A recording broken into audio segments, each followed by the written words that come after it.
ကိုနားမှာပိုင်ဆိုင်ထားတဲ့အရာတွေကိုဂယုမဆိုင်မိပဲအဝေးကိုရောက်သွားမှတန်ဖိုးရှိတာကိုတိလိုက်ရတာမျိုးထိဖူးကြမှာပါဒီနေ့မှာတော့အဲ့ဒီအကြောင်းအရာနဲ့သက်ဆိုင်တဲ့ပုံမြင်လေးတစ်ပုဒ်ပြောပြပေးမှာဖြစ်ပါတယ်တခါတော့မှတောတောင်နေလွှမ်းမိုးထားတဲ့ရွာလေးတစ်ရွာမှာစိတ်ကောင်းသဘောကောင်းနဲ့အသက်မွေးဝမ်းကြောင်းကိုရိုးရိုးရှင်းရှင်းဖြတ်တန်းနေတဲ့တစ်ခုသမားတစ်ယောက်ရှိခဲ့ပါတဲ့ကွယ်သူ့ဘဝကကြီးမားလာတဲ့အိမ်မက်တွေမရှိဘူးနေတိုင်းမနဲ့စောစောထပြီးတောထဲကိုသွားတစ်ပင်တွေကိုခုတ်ရလာတဲ့ထင်းတွေကိုရောင်းပြီးတနေ့စာတနေ့လောက်နဲ့ပဲဘဝကိုတိတ်တိတ်လေးဖြတ်တန်းနေသူပါပဲ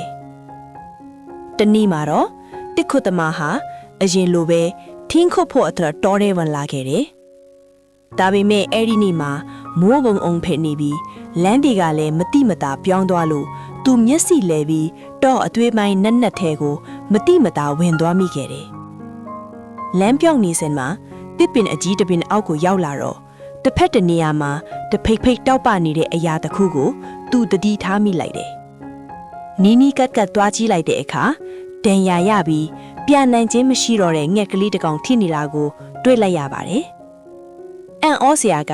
အဲ့ဒီငှက်ကလေးဟာတကူလုံးငွေမီရောင်ထိနေပြီးနေရောင်ထိတဲ့အခါတိုင်းမှာတဖိတ်ဖိတ်တောက်ပနေတာပါပဲတစ်ခုသမားကသူ့စိတ်ထဲမှာပဲတသက်နဲ့တကူဒီလိုလှပတဲ့ငှက်မျိုးမတွေ့ဘူးသေးဘူးလို့တွေးမိလိုက်ပါတယ်ဒါကြောင့်ငှက်ကလေးကိုချစ်ခင်စွာလက်ထဲထိပ်ပြီးအိမ်ကိုယူဆောင်လာခဲ့ပါတယ်အိမ်ရောက်လာပြီးနောက်တစ်ခုသမားဟာငှက်ကလေးကိုဆေးကုတာပေးတယ်အစာကျွေးတယ်ကို့သားသမီးတယောက်လိုဂယုဆိုင်စောင့်ရှောက်ပေးတာပေါ့နေ့ရက်တွေကြာလာတော့ငှက်ကလေးရဲ့တန်ရာတွေကတဖြည်းဖြည်းပျောက်ကင်းလာခဲ့ပါတယ်ဒါအပြင်နေတိုင်းနနက်နဲ့ညက်နေတိုင်းမှာငှက်ကလေးဟာတစ်ခုသမားအထွတ်တချင်းလေးတွေဆိုပြတလာခဲ့တယ်အဲ့ဒီတချင်းတန်ကအယမ်းကိုတာယာနာပြောပွဲကောင်းပြီးနားထောင်တဲ့သူရဲ့စိတ်ကိုအေးချမ်းစေခဲ့ပါတယ်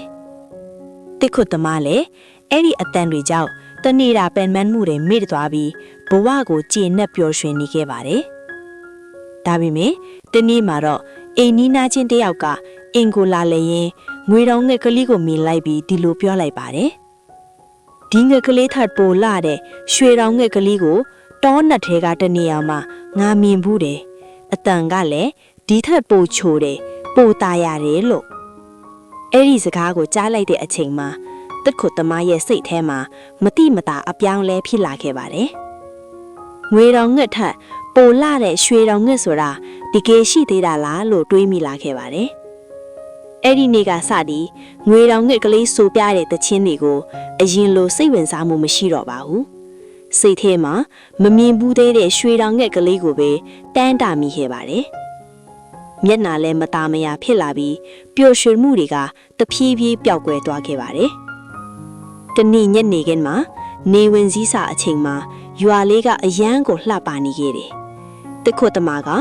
ရွှေတောင်ပြည့်ကလေးသာရှိရင်ဒီလိုနေရောင်အောင်မှာဘလောက်လှမလဲလို့တွေးညီမိခဲ့တယ်။အဲ့ဒီအချိန်မှာပဲဒဏ်ရာပြန်ကောင်းသွားပြီဖြစ်တဲ့ငွေတောင်ငှက်ကလေးကအိမ်ကနေထွက်ခွာဖို့တစ်ခုသမားစီလာပြီးနောက်ဆုံးအကျင့်တချင်းဆိုပြခဲ့ပါတယ်။တချင်းတန်ပြီးဆုံးသွားချိန်မှာတစ်ခုသမားကမတိမတာစကားတချို့ပြောလိုက်ပါတယ်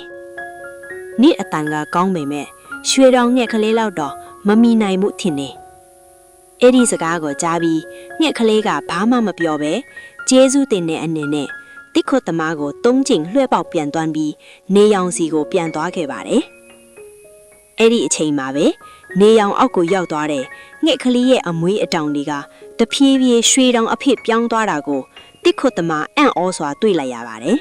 ။သူအမြဲတမ်းတနေခဲ့တဲ့ရွှေတောင်ငှက်ကလေးကသူ့ဘေးမှာပဲအစင်အမြဲရှိနေခဲ့တာကိုအဲ့ဒီအချိန်မှပဲသဘောပေါက်သွားခဲ့တာပါပဲ။